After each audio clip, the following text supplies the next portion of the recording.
Far Changing Tides is the second installment of the Far franchise. And like its predecessor, it shares many similarities in its mechanism and storytelling, but this one offers more depth compared to the first one. In the first one, everything was kept vague, and we aren't sure what or why everything was happening in the first place, except for a mural drawing explaining so. But in this one, we get the full picture. So grab a snack and let's piece together the story of Far Changing Tide.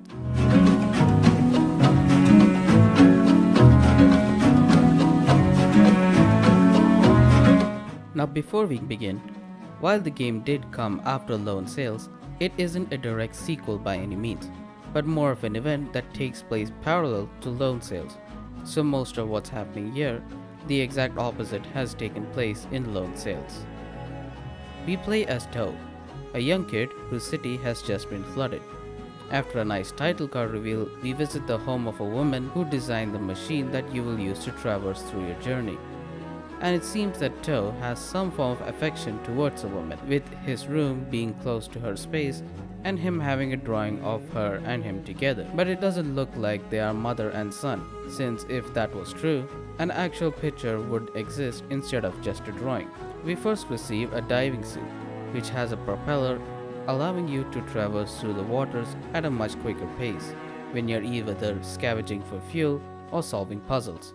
We also activate the machine, and unlike the previous one, which requires less know-how to operate, this one takes some time, as you'll have to adjust the sail according to the wind direction to get maximum usage from it. We later solve our first puzzle, which gives us the repair kit. Unlike the first one, where the repair tool uses fuel to fix things, this one can fix it independently, but at the cost of it being a one-time use. Once it runs out of fuel, it just phases out of existence till we find a next one for use. Another thing we notice is the upgrades are handled differently in this game. Instead of the machines being physically applying the items onto the machine, showing actual progress, in this one it's handled using these energy core looking thingy, which unlocks certain parts of the ship that was once inaccessible. I guess they did this because they have a larger machine compared to the previous game, and having to animate each and every part being attached to it was just a little bit tedious. But it does take away the sense of accomplishment each upgrade gives. The same goes for resources. In the first game, taking place in the desert, it was often hard to come across resources to use as fuel. However, in this game, the resources are more than plentiful to come across, removing the fear of being stranded in the middle of nowhere, which makes it more relaxing, so to say. And the wind is just more abundant than before, almost making you economical in saving fuel for the longer travels.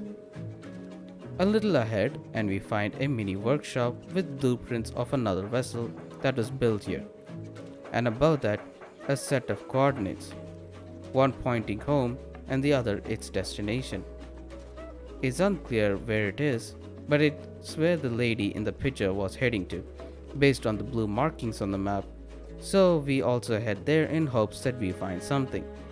Up above, we see our first mural, an ancient city-like structure floating above the water, and as we descend, we get the idea of the city's history, and it's tragic to say the least. Apparently, the city they once lived was thriving, and the leaders were being praised by the public for their actions they made this city well developed. However, a group of cults, as we can assume, have performed a ritual to bring forth a tsunami to destroy the city once and for all, for reasons that are not stated or known just yet. Yet, with the previous leadership and the leaders still being alive, they proposed and started building the ancient city, a floating city that can survive any form of tsunami. It's unclear if everyone else has left the current city for that one, or the plan just hasn't come into fruition yet. But for now, we have a clear idea of what happened to the city.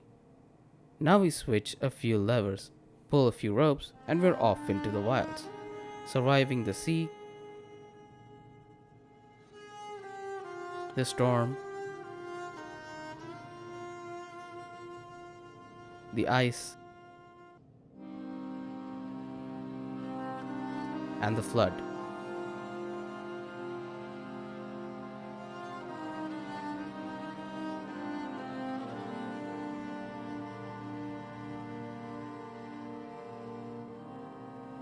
as they do come by to halt and slow down your progress, but it isn't enough to stop you from progressing further. With every upgrade gives you new abilities like speed boost and becoming a submarine, questionably.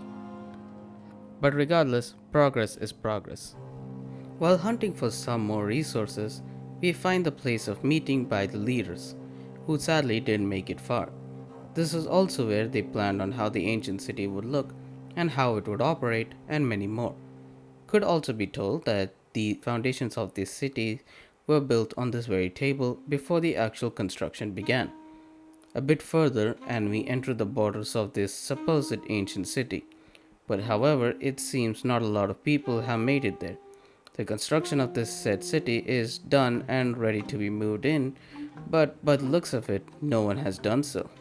The city looks flawless with no issues as far as we know, but something worse was at play, which made the people moving over here a huge issue. So we set forward to find more information regarding this. However, once we enter the glacier territory, that's where the real picture comes to life, as hundreds of ships, similar to yours, some smaller, some larger, were caught stuck in ice, nowhere to escape, and were left to rot there. One stand in particular, as this is where the same lady in the picture from the start shows up, but sadly no longer alive.